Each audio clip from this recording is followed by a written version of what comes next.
young and I'd gone out to, play with the other children. And so I don't know what happened. So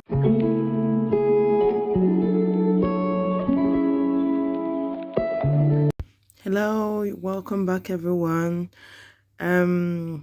If you're new to my channel, please don't remember to hit the subscription button, turn on your notification bell, and if you're a returning subscriber, thank you for stopping by.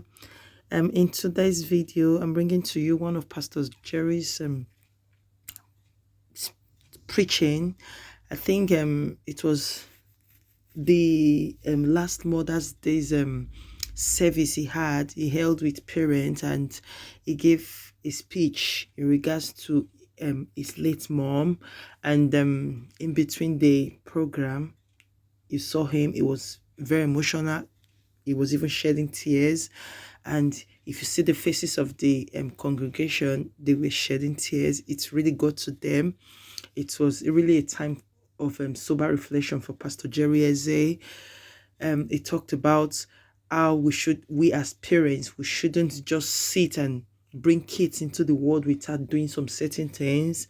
It talked about how his mom was a big push on him to what he is today, that there are some things he does. He knows he's a praying man, but these are not his prayers. These are the prayers of the late mom. Anyway, without taking much of your time, I'm going to drop the video for each and everyone to watch, and definitely you're going to learn something from it. Until I come your way next time, keep watching. I'd gone out, I was very young, and I'd gone out to, play with the other children. And so I don't know what happened. So one of the children started calling me, bastard, bastard, bastard, go and call your father, go and call your father. And I went back and I told my mother that boy that lives at 18 called me a bastard. I should go and call my father. My mother said to me, I did it when I didn't know God. He said, but I know God now.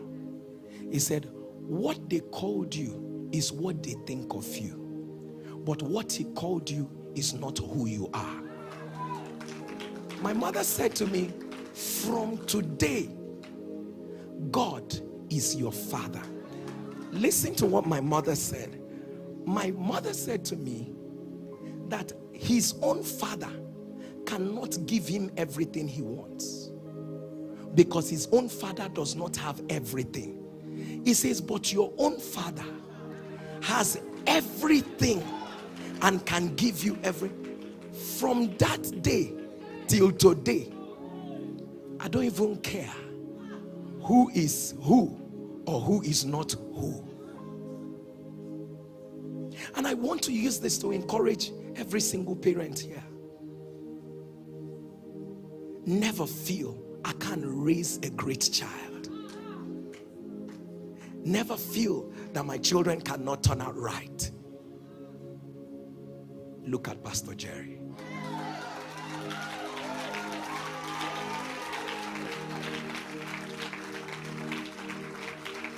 And the truth is that it doesn't even matter what happened when you were in ignorance. That belongs to yesterday. It doesn't even matter how you failed. That was in your yesterday. But what matters is who you are right now. Take your seat. I remember my mother reminding me when I got in, I became a people in our church then called the Prayer Warriors and all of that. So, and I got in, I became part of the Prayer Warriors. Now, the demons, I say it all the time, that demons now are very digital, and all. At that time, those demons, very analog demons, they are not in a hurry. They do all kinds of things. There's a lot of drama and all of that. It is not now. Then in that former church, they used to pack mad people for us. Mad people, and everybody had their own consignment of mad person. So as you are coming, they are writing like your name and all of that. Jerry has 3 mad people under him. So, and the thing is that it was a church where there was so much, growing up in the right place helps you a lot. Where you don't have to explain why the demons did not leave. They say that your spirituality has gone down. if you do not produce evidence of how the demons have left those people. So it was literally a deliverance ministry, and then this was exactly what we're doing. My mother was not in that prayer warriors department. She was not. But every night, my mother would wake me up and tell me to come for midnight prayer. I remember my mother waking me up one night. I told her I cannot pray. That today's own, I cannot pray. That I'm very tired. So I slept off. The next thing I heard was Tawai. And that sleep left me. And my mother told me that, I'm paraphrasing, I'm not saying it exactly, that who goes for war in the morning and sleeps through the night? If I say to you, for the over 15 years of my life, I don't sleep at night, just because. And NSPPD had not yet come up at the time. So when people sit back and say, oh, this is what we are doing is enjoyment, I look at them and I laugh. I am sold out for this. I wish I will even have the time. When you pray through the night and you do ministry in the morning, the puzzle, I mean, my wife will tell you, this has been our life all to the time we've been married. And then you pray, and then you do, and it's been that way. And I want to tell you, it was my mother that started this thing. He said, you cannot have war in the morning and you are sleeping in the night. She pushed me into what it means to be an intercessor. She pushed me what it means to pray and all of that. Let me say this. I'm sure in my mother's mind, she didn't know, will this stick with this child? Will he forget it at some point? Would it be, don't call your children children. When you relate with your children, you are not speaking to their mind. You are talking to their spirit. A child can be distracted, acting distracted, and all of that. Please don't allow the distraction distract you. You are speaking to the spirit of the child. When your children are at sleep, open the scriptures, read over their lives, declare over their lives. No matter what your children are doing, speak. My mother was a master in prophetic action.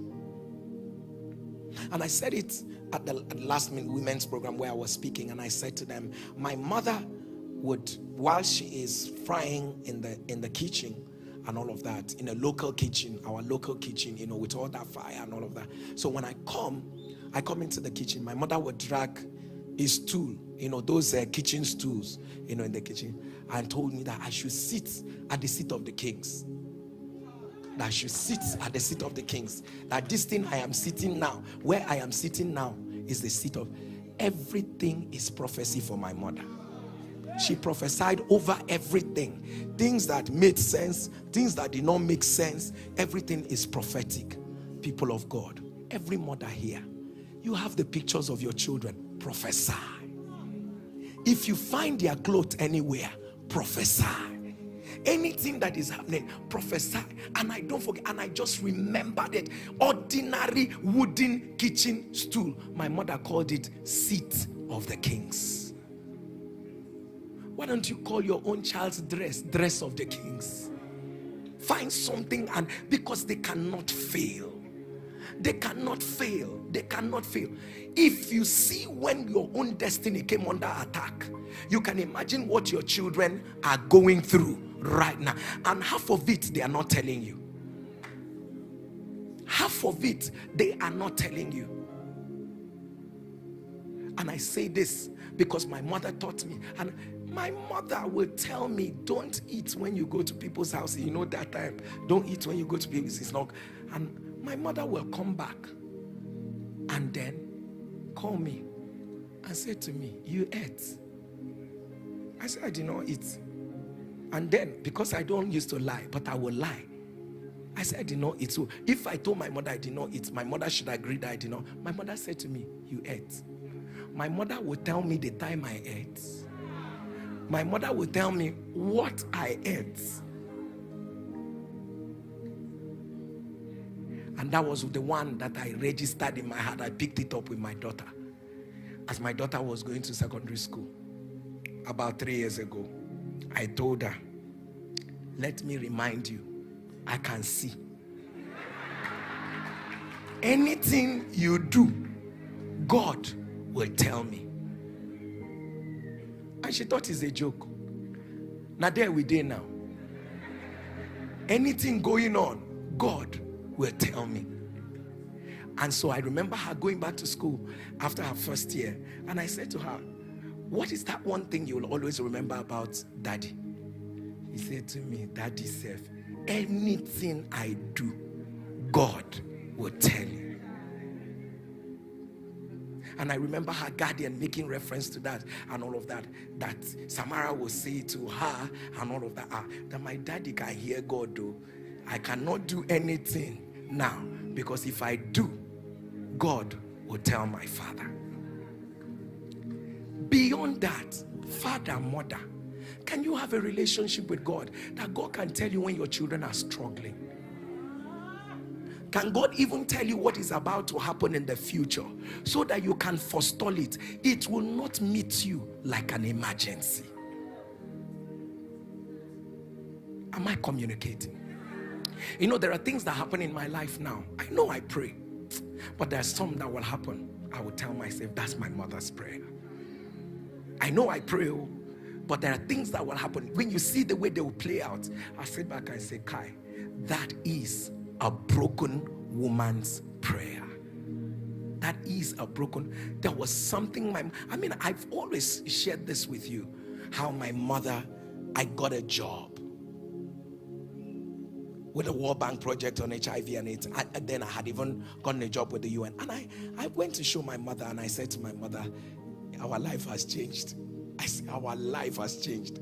My mother was the most important person to me. So I went to tell my mother, now you will live in my house with this salary.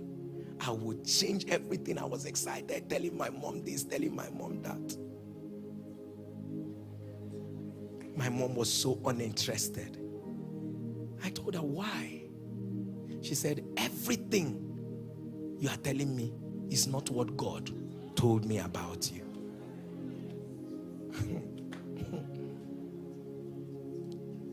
Let me tell you, parents, some things your children will celebrate, you need to pray about them and be sure that most of them will not die in it. Pray about them. Not how exciting it is means that God is there. And God, my mother told me, that's not what God told me. That's not what you should do. Hey. As in, it's not what God told you. I told my mother that we quarreled that day. I quarreled with my mother. I said, it's not what God told you. What God told you is that way. And you're telling me to go into full-time ministry. Which example do I have around me to show me that if I go into full-time ministry, nothing will happen to me? Which example? No example. Say it's not what God told. That I will serve God. I will serve God. If people understood my dialect, I would have spoken it for. She would that I should serve God. That what God is saying, I should forget everything and serve God. I should serve God. I should serve God. I should serve. So I asked my mother. I said, so if I'm serving God and I get hungry and all that, he said, if I die, I'll go to heaven. Because she too, she did not have an example of serving God, that you will be fine serving God. So she didn't have that example. All she knows is that just do the right thing, serve God, and then die and go to heaven. I told my mother, not me. And that's how I kept doing until my mother died. But see one very striking thing. My mother took ill. And then when I came to see her the night before she died, so I came to see her. So whenever I come, I'm always the one praying for her because she was sick. So, but that night, my mother said she wanted to pray for me. That I should kneel down, let her pray for me. So, and I knelt down. My mother began to pray. For an hour, 7 minutes, my mother was praying. She was crying. She was praying. She was crying. She was praying. She was crying. And when she was done, she told me, nothing will happen to you. And my mother was full of smiles. And when I was ready to go, she now called me by my Igbo name. And she said to me, that Shebi, I know that this has sickness. That if I had what it took, that she will still not be sick. So I told her that I'm trying, that I don't know what else to do, that what is happening to you is not something that will kill somebody tomorrow. That I'm trying, that medications, we're giving medications and all. She said no, that Shebi, I know that I've not reached that height in the spirit where I can speak to this her sickness and it will go. She said to me, no matter what you are doing, try and get to that height where sicknesses like mine can hear your voice and go. And as far as I was concerned, I just felt like, she likes talking about God, everything, God. I told her, yes, I will get to that height where sickness is that. So I was getting offended. I said, look at this woman, all the trouble I'm going through for you, you are not appreciating. It's now I should get to the height. Come and carry me to the height. Let me reach the height. And the next day, I heard my mom was dead. The only word that came back to me was get to the height so that sicknesses like mine can hear your voice. And I made up my mind that whatever it would take, I wish I were me now. My mother would not have died. But it's not late. So what I could not do for her, I will do it for my generation.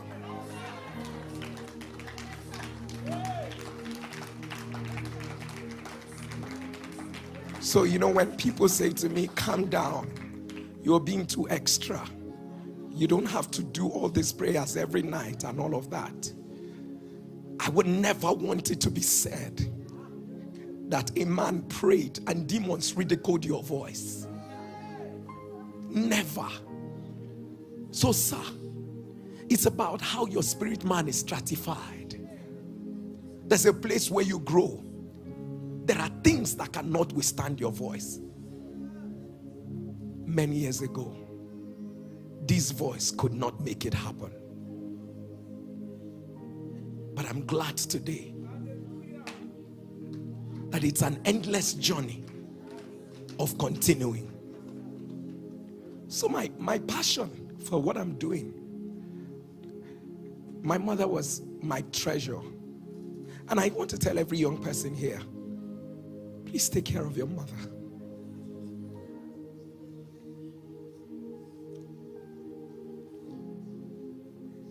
They are not perfect, but love your mother. You probably wouldn't know how valuable your mom is until you wake up and not find your mother anymore.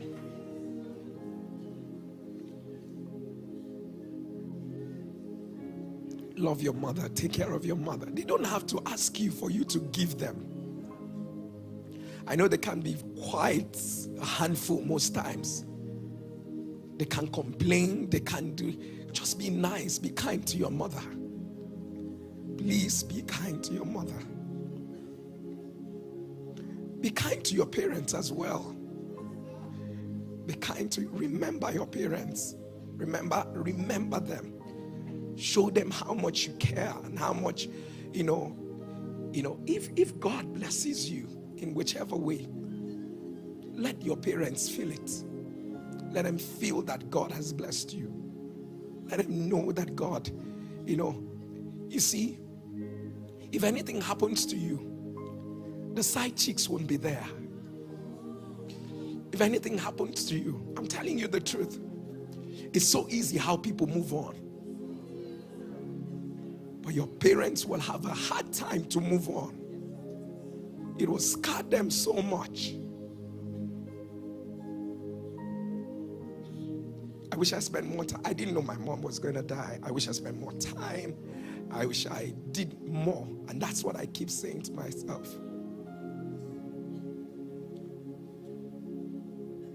But the most important thing is, on the Mother's Day, I had my message prepared, and as soon as I sat down through the service,